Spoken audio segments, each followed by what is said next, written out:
اقبال نے کہا تھا، ذرا نم ہو تو یہ مٹی بڑی زرخیز ہے ساکی۔ یہ درست ہے کہ آج جن حالات میں پاکستان گھرا ہوا ہے، اس سرنگ کے دوسرے سرے پر کوئی روشنی کا سراغ دکھائی نہیں دے رہا، لیکن یہ بھی تو سچ ہے کہ انسان اپنی بساط کے مطابق ہی حالات کو جانچنے کی اہلیت رکھ سکتا ہے۔ کوئی ایک واقعہ، کوئی ایک حادثہ ملک کی تقدیر کو کیسے بدل دے، کون جانتا ہے۔ 1947 میں جس وقت پاکستان وجود میں آیا، ہمیں دشمنوں اور مشکلوں نے یوں گھیر رکھا تھا کہ کل کی خبر نہ تھی۔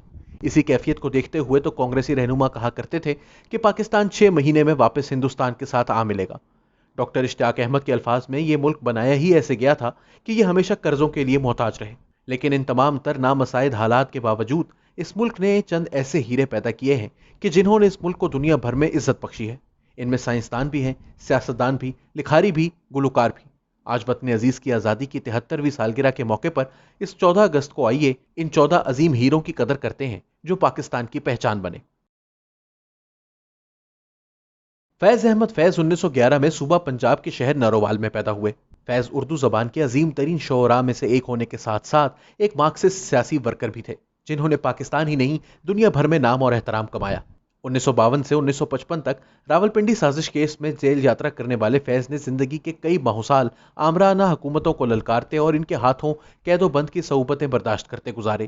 ان کی نظموں کو دنیا بھر میں پذیرائی ملی۔ ان کی مقبولیت کا اندازہ یوں لگایا جا سکتا ہے کہ انہیں 1962 میں سوویت روس کی جانب سے لینن پیس پرائز دیا گیا۔ یہ انعام سوویت یونین اور اس کے عالمی حلقہ اثر میں وہی اہمیت رکھتا تھا جو معاشی خلیج کی دوسری جانب نوبیل پرائز رکھتا تھا اور آج بھی رکھتا ہے۔ فیض احمد فیض کو 1984 میں اس نوبیل پرائز کے لیے بھی نامزد کیا گیا، لیکن اس نامزدگی کی خبر سننے کے چند ہی گھنٹے کے بعد ان کا انتقال ہو گیا۔ فیض کی سیاست اور ان کی شاعری نظریاتی تھی۔ وہ سرحدوں میں نہیں بلکہ ایک حقیقی مارکسسٹ کی حیثیت سے اشتراک کی سیاست میں یقین رکھنے والے شاعر تھے۔ ان کا ایک شاہکار 1965 کی جنگ کے چند روز بعد لکھی گئی ان کی نظم سپاہی کا مرثیہ ان کی سوچ کا ایک انتہائی خوبصورت مظہر ہے، جس میں انہوں نے محض سپاہی کا مرثیہ لکھا ہے، کسی پاکستانی یا ہندوستانی سپاہی کا مرثیہ نہیں۔ اس مرثیے کو پڑھنے والا یہ نہیں بتا سکتا کہ یہ نظم پاکستانی سپاہیوں کے لیے لکھی گئی ہے یا ہندوستانی۔ اپنے لال تو سرحدوں کی دونوں جانب بسنے والی ماؤں نہیں کھوئے تھے۔ تحریک پاکستان میں قائد اعظم کے شانہ بشانہ لڑنے والی ان کی بہن فاطمہ جناح نے اپنے بھائی کی وفات کے بعد کئی سال تک سیاست سے کنارہ کشی اختیار کیے رکھی۔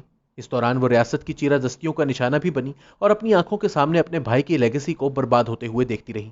ان کو ریڈیو پر سینسر کیا جاتا رہا، ان کے بھائی پر لکھی کتاب میں سے کئی اسباق غائب کیے جاتے رہے، لیکن قدرت نے شاید ان کی آخری جنگ ان کو ایک فوجی آمر کے خلاف لڑوا کر ان کی سیاسی جدوجہد کو امر کرنے کا فیصلہ کر رکھا تھا۔ 1964 میں صدارتی انتخابات کا وقت آیا تو تمام اپوزیشن جماعتوں نے ان کو اپنا مشترکہ صدارتی امیدوار بنانے کا فیصلہ کیا۔ تمام تر ریاستی مشینری کے خلاف لڑ جانے والی فاطمہ جناح نے مشرقی اور مغربی پاکستان میں ہر جگہ بڑے بڑے عوامی اجتماعات سے خطاب کیا۔ وہ جہاں کھڑی ہو جاتی وہیں جلسہ شروع ہو جاتا۔ ایوب خان رجیم ان سے اتنی خوفزدہ ہوئی کہ ان پر بھارتی ایجنٹ ہونے کے الزامات لگانے لگی۔ بالآخر الیکٹرل کالج کو خرید کر انہیں شکست تو دے دی گئی، لیکن جو شعور وہ عوام کو دے گئی تھی اسے چند ماہ بعد ان کے انتقال کے باوجود دبایا نہ جا سکا، اور 1965 کی جنگ تاشقند میں ہارنے کے بعد ایوب خان کے خلاف عوامی غم و غصے کا جو سیلاب آیا وہ اس کی فوجی آمریت کو اپنے ساتھ بہا لے گیا۔ قائد اعظم محمد علی جناح کا یہ سپاہی پاکستان کے مقبول ترین رہنماؤں میں سے ایک تھا۔ سہروردی ہی وہ کرشماتی لیڈر تھے جنہوں نے 1945-46 کے انتخابات میں بنگال میں مسلم لیگ کی فتح کو یقینی بنا کر پاکستان بننے کی راہ ہموار کی تھی۔ پاکستان بننے کے بعد ان کے ساتھ اسٹیبلشمنٹ کی تمام تر زیادتیوں کے باوجود سہروردی مغربی اور مشرقی پاکستان کے درمیان خود کو بجا طور پر پل کہا کرتے تھے، لیکن افسوس کہ ہم نے اس ہیرے کی بھی قدر نہ کی۔ ستمبر 1956 میں پاکستان کے 5ویں وزیر اعظم بننے والے حسین شہید سہروردی کو 1958 میں ابڈو کر کے ایوب خان آمریت نے سیاست کے کھیل سے باہر کر دیا۔ 1960 میں یہ بیروت چلے گئے، جہاں چند سال بعد ان کی مشکوک حالات میں وفات ہو گئی۔ 1933 میں بہار میں پیدا ہونے والے اقبال احمد ایک مایہ ناز محقق، استاد اور انسانی حقوق کے کارکن کی حیثیت سے پاکستان کے عظیم ترین سپوتوں میں سے ایک ہے۔ امریکہ کی ممتاز یونیورسٹیز میں پڑھانے والے اقبال احمد نے اپنی زندگی کے بہترین سال دنیا بھر میں چلنے والی آزادی کی تحریکوں کو دیے۔ ان تحریکوں کے لیے اپنی کاوشوں کو انہوں نے صرف زبانی جمع خرچ تک محدود نہیں رکھا، انہوں نے ان کے لیے لکھ کر نہ صرف ان کے لیے عوامی قبولیت پیدا کی بلکہ وہ خود نائجیریا کی جنگ آزادی میں جا کر بھی لڑے۔ وہ زندگی بھر نو آبادیاتی نظام کے خلاف جنگ لڑتے رہے اور ان کے قریبی ساتھیوں میں نوم چومسکی اور ایڈورڈ سعید جیسے مایہ ناز محققین کے نام شامل ہیں۔ ایڈورڈ سعید نے اپنی شہرائے آفاق کتاب کلچر اینڈ امپیریلزم کو اقبال احمد کے نام کیا ہے۔ فلسطین کے لیے ان کی طاقتور آواز نے ان کو بھی تنہا کر دیا، کیونکہ 1960 اور 70 کی دہائی میں امریکی اکیڈیمیا میں فلسطین کے لیے بہت کم لوگ آواز اٹھایا کرتے تھے۔ یہی وجہ تھی کہ اقبال احمد کو کارنیل یونیورسٹی چھوڑنا پڑی۔ ویتنام جنگ کے خلاف ان کی سیاسی سرگرمیوں کے باعث 1971 میں ان پر ہیرسبرگ 7 مقدمے میں ملوث ہونے کا الزام لگا، جس کے مطابق اقبال احمد نے امریکی صدر کو اغوا کرنے کی کوشش کی تھی۔ تاہم ان کو 1975 میں تمام الزامات سے بری کر دیا گیا۔ اگلے چند برس ہالینڈ اور امریکہ میں پڑھانے کے بعد وہ 1990 میں پاکستان واپس آ گئے، جہاں انہیں اس وقت کے وزیر اعظم نواز شریف نے خلدونیہ یونیورسٹی بنانے کے لیے زمین کا وسیع رقبہ تو فراہم کر دیا، لیکن یہ یونیورسٹی ریاستی بیانیے کو ترویج دینے والی ایک درسگاہ تو ہو نہیں سکتی تھی، لہٰذا یہ بیل منڈے نہ چڑھ سکی اور اقبال احمد 1999 میں 65 سال کی عمر میں انتقال کر گئے۔ پاکستان نے سائنس کی دنیا میں ایک ہی بڑا نام پیدا کیا اور یہ نام ڈاکٹر عبدالسلام کا ہے۔ 1979 میں فزکس میں نوبیل انعام جیتنے والے ڈاکٹر عبدالسلام نے دنیا بھر میں پاکستان کا نام روشن کیا۔ سوئٹزرلینڈ میں موجود سرن کے ادارے کے وہ بانیوں میں سے ایک تھے اور انہوں نے خصوصی طور پر پاکستانی فزسسٹس کے لیے یہاں خصوصی مراعات حاصل کی۔ ڈاکٹر عبدالسلام کی مذہبی وابستگی احمدیت سے تھی اور پاکستان میں انہیں اسی باعث وہ پذیرائی نہ مل سکی جو ان کا حق تھی کہ ایسے مایہ ناز سائنسدان کو محض اس کے مذہبی رجحانات کے باعث ولن بنا کر پیش کر کے ہم نے مستقبل کے کئی عبدالسلاموں کو ممتاز قادریوں میں تبدیل کر دیا۔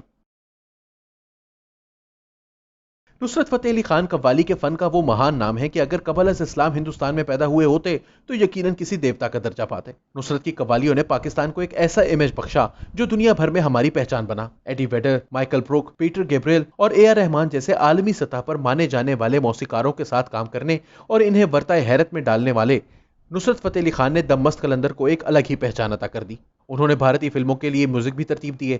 جیف بکلی نے انہیں میرا ایلوس قرار دیا تو جوان آسبورن نے اپنی موسیقی پر ایک گہرا اثر چھوڑنے والی شخصیت۔ ان کی تعریفوں کے پل تو کتنوں نہیں باندھے، لیکن 2015 میں گوگل نے ان کے لیے ایک ڈوڈل بناتے ہوئے ان کو ان الفاظ میں خراج تحسین پیش کیا کہ ان کی قوالی نے دنیا کے کانوں کو تصوف کی آواز کے لیے کھول دیا۔ یہ انہی کی مایہ ناز آواز تھی جس نے دنیا کو دنیا کی موسیقی سے روشناس کروایا۔ رضیہ سلطانہ کے بعد کسی بھی مسلمان ریاست کی پہلی خاتون سربراہ بے نظیر بھٹو پاکستان کی تاریخ کی کم عمر ترین وزیر اعظم ہونے کا اعزاز رکھتی ہیں۔ پاکستان کے پہلے منتخب وزیر اعظم ذوالفقار علی بھٹو کی بیٹی نے ضیاء دور میں باپ کی جدائی، قید و بند کی صعوبتوں اور جلا وطنی کے ساتھ ساتھ ہر طرح کی چیرہ دستیوں کو برداشت کیا۔ 1988 میں انتخابات جیتی تو دودھ میں مینگنیاں ڈال کر دینے کے مصداق انہیں پنجاب کے بغیر وزارت عظمیٰ دی گئی اور محض 20 ماہ کے بعد انہیں نکال دیا گیا۔ 1993 میں ملک پابندیوں کا شکار ہونے لگا تو اسٹیبلشمنٹ کو خیال آیا کہ بل کلنٹن اور ہلری کلنٹن بے نظیر بھٹو کو ہیرو کا درجہ دیتے ہیں۔ ایک بار پھر انہیں وزارت عظمیٰ دے دی گئی لیکن پنجاب نہ دیا گیا۔ 1996 میں انہیں ایک بار پھر اقتدار سے علیحدہ کر کے جلا وطنی اختیار کرنے پر مجبور کر دیا گیا اور وطن واپسی پر قتل کر دیا گیا۔ بے نظیر بھٹو آج بھی ملک میں جمہوریت پسندوں کے لیے ایک روحانی قوت کا ذریعہ ہے۔ جمہوریت کے لیے ان کی قربانیوں کو کبھی بھلایا نہیں جا سکتا۔ خان عبد الغفار خان عرف بادشاہ یا باچا خان خیبر پختونخوا میں خدائی خدمتگار تحریک کے بانی تھے۔ عدم تشدد کے اس دائی نے پختونوں کو ان کی قومی شناخت کا احساس دلا کر ان قبائل کو پشتون وحدت کی شناخت دے کر یکجا کیا۔ انگریز کے خلاف یہ خدائی خدمتگار خوب ڈٹ کر لڑے۔ مہاتما گاندھی نے انہیں سرحدی گاندھی کا خطاب دیا تو پشتونوں نے اپنے باچا کا لقب دے کر ان کی کاوشوں کو عزت بخشی۔ پاکستان بننے کے وقت باچا خان ہندوستان کے بٹوارے کے حق میں نہیں تھے، لیکن بعد ازاں انہوں نے پاکستان کے وجود کو قبول کیا۔ ان کے بیٹے عبد الولی خان کی قیادت میں نیشنل عوامی پارٹی نے پاکستان میں پشتون سیاست کو زندہ رکھا۔ 1948 میں پاکستان کی قانون ساز اسمبلی کا حلف اٹھانے کے وقت وزیر اعظم لیاقت علی خان نے ان سے پوچھا کہ پشتونستان سے ان کی کیا مراد ہے تو باچا خان نے جواب دیا کہ یہ پاکستان ہی کا ایک صوبہ ہے، جیسے پنجاب، بلوچستان یا سندھ ہے۔ 1980 میں انہوں نے ایک بھارتی صحافی ہارون صدیقی کو انٹرویو دیتے ہوئے پشتونستان پر بات کی تو کہا کہ اس کے نام نے پشتونوں کو کبھی بھی فائدہ نہیں پہنچایا، بلکہ یہ کبھی حقیقی نعرہ تھا ہی نہیں۔ اس نعرے کو ہمیشہ مختلف افغان حکومتوں نے اپنے فائدے کے لیے استعمال کیا ہے۔ 27 سال جیل اور نظر بندی میں گزارنے کے بعد جنوری 1988 میں 97 سال کی عمر میں ان کا انتقال ہوا تو انہوں نے افغان سرزمین پر دفن ہونا پسند کیا تاکہ پشتونوں کی ملی یکجہتی کا تصور ان کے بعد بھی زندہ رہے۔ آسما جہانگیر پاکستان کا وہ نام ہے کہ جس نے انسانی حقوق کی خلاف ورزیوں کے لیے دنیا بھر میں مشہور اس ملک میں انسانی حقوق کی شمع بلند کیے رکھی اور اس کے لیے دنیا بھر میں عزت اور احترام کمایا۔ جنرل یحییٰ خان کی آمریت کے خلاف مقدمہ لڑا، جنرل ضیاء دور میں عورتوں کے حقوق کی جنگ لڑتی رہیں، جنرل مشرف کے خلاف ARD بنانے کا موقع آیا تو یہ آسما جہانگیر ہی تھیں جنہوں نے تمام بڑی جماعتوں کو ایک پلیٹ فارم پر اکٹھا کیا جس کے بطن سے ARD پھوٹی۔ کبھی میراتھن ریس کی بحالی کے لیے دوڑیں لگا رہی ہیں، کبھی گمشدہ افراد کا مقدمہ لڑ رہی ہیں۔ ٹی وی پر بیٹھ کر بڑے بڑے سرماؤں کو للکار رہی ہیں تو ملاؤں کی لاؤڈ سپیکروں سے ہوئی نفرت انگیز تقریروں کو ایک اکیلی نحیف سی آسما جہانگیر کی پاٹدار آواز دبا رہی ہے۔ بھٹا مزدوروں کے حقوق کے لیے لڑ رہی ہے تو کبھی مذہبی اقلیتوں کے لیے آواز اٹھا رہی ہیں۔ بھارت گئیں تو ہندو انتہا پسندوں کے ہاتھوں انسانی حقوق کی خلاف ورزیوں پر ایسی رپورٹ بنا کر لائیں کہ بھارت کے سیکولرزم کی کلئی دنیا بھر میں بیچ چوراہے میں کھول کر رکھ دی۔ اپنی آخری تقریر انہوں نے پشتون تحفظ تحریک کے ایک جلسے میں کی تھی۔ آسما جہانگیر کے جنازے میں مسلمانوں، مسیحیوں، احمدیوں، سکھوں، ہندوؤں، مردوں، عورتوں، خواجہ سراؤں سب نے شرکت کی۔ کسی نے ان کی وفات کے موقع پر ٹویٹر پر لکھا تھا کہ 50 سال وہ حق کے راستے پر چلتی رہی، ایسی راست بازی تو پیغمبروں میں ہوا کرتی ہے۔ نور جہاں کی عظمت کی گواہی کے لیے ہمیشہ محض 1965 کی پاک بھارت جنگ کے دوران گائے گئے ان کے ملی نغمے ہی لائے جاتے ہیں، لیکن ان کی عظمت محض جنگ کے ادوار میں قوم اور سپاہیوں کو حوصلہ بڑھانے تک محدود نہ تھی۔ میڈم نے پاکستان میں اس وقت عورتوں کے لیے ہر جگہ اسپیس کریٹ کی جب کوئی اس بابت سوچتا بھی نہ تھا۔ انہوں نے دھڑلے سے فیض کی نظمیں گائیں اور انہیں کوئی نہ روک سکا۔ فیض جیل میں تھے، انہیں ایک کنسرٹ میں فیض کو گانے سے منع کیا گیا، لیکن میڈم نے شروعات ہی مجھ سے پہلی سی محبت گا کر کی۔ 1980 کی دہائی میں جب دو قومی نظریے کا بھرپور پرچار جاری تھا، میڈم نور جہاں ساڑی باندھ کر اسٹوڈیو میں گانے گاتی اور ریاستی بیانیے کو خاطر میں نہ لاتی۔ انہوں نے برس ہا برس پاکستان کی انڈسٹری پر راج کیا اور آج بھی اپنے گیتوں کی صورت ہمارے درمیان زندہ ہے۔ شیخ ایاز پاکستان میں سندھی زبان کے عظیم ترین شاعروں میں سے ایک گزرے ہیں۔ 50 سے زائد کتابوں کے مصنف نے سندھی اور اردو میں متعدد کہانیاں اور ڈرامے لکھے۔ 18ویں صدی کے عظیم صوفی شاعر شاہ عبد اللطیف بھٹائی کی شاعری کو اردو میں ترجمہ کرنے والے شیخ ایاز کو ستارہ امتیاز سے نوازا گیا۔ شاہ جو رسالوں کا مترجم یہ ترقی پسند شاعر 1997 میں 74 سال کی عمر میں انتقال کر گیا، لیکن سندھ کی دھرتی اس کو کبھی بھلا نہ پائے گی۔ 2018 میں ان کے نام پر شیخ ایاز یونیورسٹی بھی قائم کی گئی۔ بلوچستان سے وفاق پاکستان کے حق میں اٹھنے والی سب سے توانا آواز نواب اکبر خان بگٹی کی تھی، جنہوں نے 1947 میں بلوچستان کی پاکستان میں شمولیت میں اہم ترین کردار ادا کیا۔ نواب اکبر بگٹی پاکستان کے وزیر داخلہ بھی رہے، گورنر بلوچستان بھی رہے اور بلوچستان کے وزیر اعلیٰ بھی۔ تاہم بلوچوں کے حقوق کی آواز اٹھانا انہیں مہنگا پڑا، کیونکہ جنرل مشرف نے ان کے خلاف نہ صرف فوجی ایکشن کیا، ان کو قتل کیا، بلکہ بعد ازاں ایک محفل میں اس پر انتہائی فخر کا اظہار بھی کیا اور انہیں غدار قرار دیا۔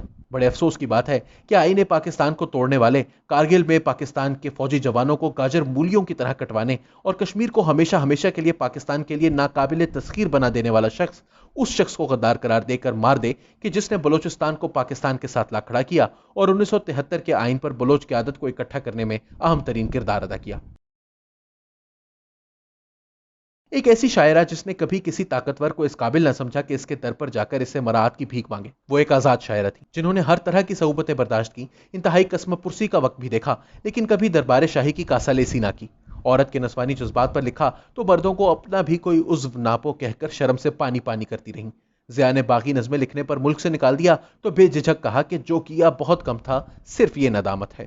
بھارت میں جیلا وطنی کے دوران لوگوں کے رویے مسلمانوں کے ساتھ دیکھے تو بول اٹھیں، تم بالکل ہم جیسے نکلے، اب تک کہاں چھپے تھے بھائی۔ غرض یہ کہ فہمیدہ ریاض نے کبھی اپنے قلم کو شاہی جاہو جلال سے مروب ہونا نہیں سکھایا۔ ملالہ یوسفزئی نے اس وقت طالبان کے خلاف رپورٹنگ کی جب پاک فوج بھی سوات کے لوگوں کو طالبان سے آزاد کروانے کے لیے وہاں نہیں پہنچی تھی۔ 11 سال کی عمر میں دہشت گردی کے خلاف آواز اٹھانے والی اس لڑکی کو طالبان نے 14 سال کی عمر میں نشانہ بنایا۔ گولی کھا کر اپنے چہرے کو بگاڑ لینا اس نے قبول کر لیا، لیکن وطن کا چہرہ جو بگاڑنے آئے تھے وہ شعلے اپنے لہو سے بجھا دیے اس نے۔ ملالہ یوسفزئی کا زندہ بچ جانا ایک معجزہ تھا، لیکن آج وہ نوبیل انعام جیت چکی ہیں، آکسفورڈ یونیورسٹی سے گریجویشن کر چکی ہیں، بچیوں کی تعلیم کے لیے دنیا بھر میں کام کر رہی ہیں اور بلا شبہ پاکستان کے مستقبل کے لیے ایک امید کی کرن ہیں۔